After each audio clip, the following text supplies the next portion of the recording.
Good morning po sa ating lahat. Maayong buntag, kaninyong tanan. Okay, so salamat po sa araw na ito at salamat po sa mga kaibigan ng pamilya na po na nandito right now. Um, ito pong dedication na gagawin natin, ito po yung madali lang, okay? 30 minutes lang siguro and 2 hours. Ano po? Hindi po, joke lang yan, okay? So ako po yung magkukwento muna sa inyo na something na very important na po about baby dedication. Sino po yung mga ninong-ninang? Taas ang kamay. Ninong-ninang.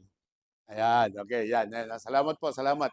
So, siguro po, yung ibang ninong at ninang, siguro po may tanong tayo, magtataka tayo, bakit kaya baby dedication? No? Bakit kaya hindi baby baptism? Tama ba? Di ba? Kasi ganyan po yung nangyayari. Bakit po kailangang dedication? Di ba? Ang ating pong tradisyon, ang ating nakagisnan is, ang bata, binabaptize talaga. No? So ako rin po, nagpabaptize ng bata pa. Ako rin po, binaptize ng bata pa ako. Yung anak ko pong mga panganay at yung bunso, binaptize din po. Pero po ngayong nakita na namin yung katotohanan po is nagde-dedicate na po kami ng bata kasi ito pala yung totoo. No po. Now, paano ko po nasabing totoo? Paano ko po nasabi na ito yung katotohanan? Kasi po, lahat po ng ginagawa po namin sa simbahan po is according to what the scripture says, according to what the Bible says. No po? 35 years po akong nasa Old Faith. No po? Andun po ako sa Old Faith. I'm a Roman Catholic. So, 35 years po ako roon at hindi ko po alam yung katotohanan. So, paano ko po nalaman yung katotohanan?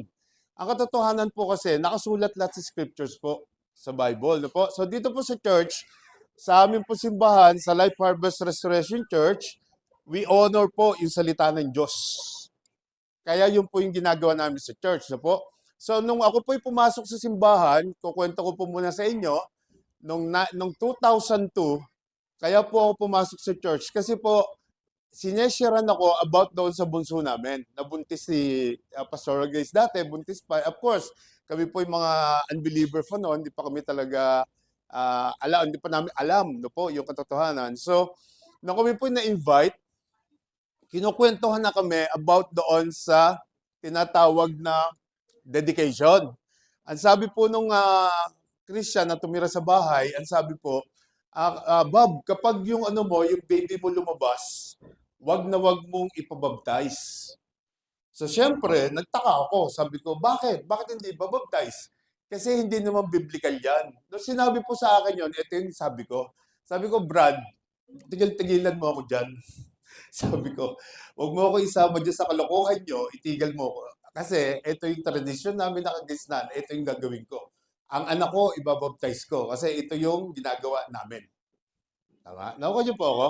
Yun po yung sabi ko noong 2002. No? Until binigyan niya po ako ng Bible na hindi ko po nabasa within 35 years.